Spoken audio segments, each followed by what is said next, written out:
নমস্কার বন্ধুরা, আজকের ভিডিওতে আলোচনা করব কিভাবে আপনি শেয়ার বাজারে একজন সফল ইনভেস্টর হতে পারবেন। এই এখনকার সময়ে আমরা কি দেখছি, শেয়ার বাজারে কিন্তু বড় বড় স্ক্যাম হচ্ছে। বড় বড় স্ক্যাম আমি এই জন্যই বলবো, কারণ রিটেল ইনভেস্টরদের টাকা প্রচুর পরিমাণে লস হচ্ছে। আর কি জন্য লস হচ্ছে? সেই লস হওয়ার কারণ হচ্ছে বড় বড় ইনফ্লুয়েন্সার, বড় বড় ইউটিউবার বা বড় বড় নিউজ চ্যানেলের যে অ্যাঙ্কার আছে, তারা বিভিন্ন ধরনের স্টক তাদেরকে বলছে এইখানে বাইং প্রাইস, এইখানে সেলিং প্রাইস, একটা স্টক আনস্টপেবল র্যালি দিয়ে যাচ্ছে, সেই স্টকে তারা এন্ট্রি করাচ্ছে। কোনো ভ্যালুয়েশন নাই, কোনো চার্ট প্যাটার্ন নাই, কোনো ফান্ডামেন্টাল নাই, শুধু টিপস আর ট্রিক্স। আর আপনিও যদি এই টিপস আর ট্রিক্সের পেছনে ছুটেন, আপনি কিন্তু শেয়ার বাজারে সবচেয়ে বড় লস করবেন। তো আপনাদেরকে বলবো, শেয়ার বাজারে যদি কাজকর্ম করতেই হয়, শেয়ার বাজারে যদি সফল হতেই হয়, তো অবশ্যই এডুকেশনের প্রতি ধ্যান দিন। নিজে লার্নিং করুন, শিখুন।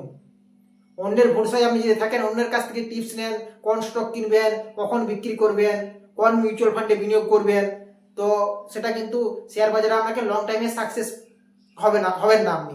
লং টাইমে আমাকে যদি শেয়ার বাজার থেকে সাকসেসফুল হতে হয়, নিজে যদি সফল হতে হয়, তো নিজেকে শিখতে হবে। কারণ আপনি অন্যের কাছ থেকে টিপস নিয়ে হয়তো কোনো শেয়ার বাই করলেন, কিন্তু আপনি জানেন না কখন সেল করবেন। কি আপনি যে শেয়ারটা বাই করলেন, সেই শেয়ারটা সেই সময় সঠিক বাইং অপরচুনিটি হয়তো থাকেনি, তবুও আপনি বাই করেছেন। তো শেয়ার বাজারে কখন আপনি কোনো স্টক বাই করবেন? শেয়ার বাজারে আমরা তখনই কোনো স্টক বাই করবো যখন দেখবো কোনো স্টকের ফান্ডামেন্টাল ভালো, সেই স্টকের বিজনেস ভালো, কিন্তু তার প্রাইস অনেক সস্তায় পাওয়া যাচ্ছে, আন্ডার ভ্যালুয়েশন অবস্থায় স্টক পাওয়া যাচ্ছে, সেই স্টক আমরা বাই করবো। শেয়ার বাজারে 5,000 10,000 স্টক লিস্টিং আছে, ঠিক আছে?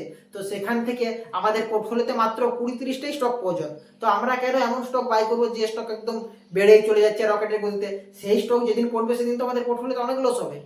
আমরা কি করব, ভালো ভালো স্টক, যারা যেসব স্টক আমরা আন্ডার ভ্যালুয়েশনে পাচ্ছি, বিজনেস ভালো, ফান্ডামেন্টাল গ্রো করছে, নেট প্রফিট গ্রো করছে, তবুও সেই স্টক প্রাইস নিচে আছে, তো তেমন 20-25টা স্টক আমাদের পোর্টফোলিওতে থাকলেই আমরা এনাফ। রাতারাতি ধনী হতে গেলে কিন্তু শেয়ার বাজারে আপনি বড় লস করবেন এবং মুখ থুবড়ে পড়বেন। শেয়ার বাজার একটা ধৈর্যের জায়গা।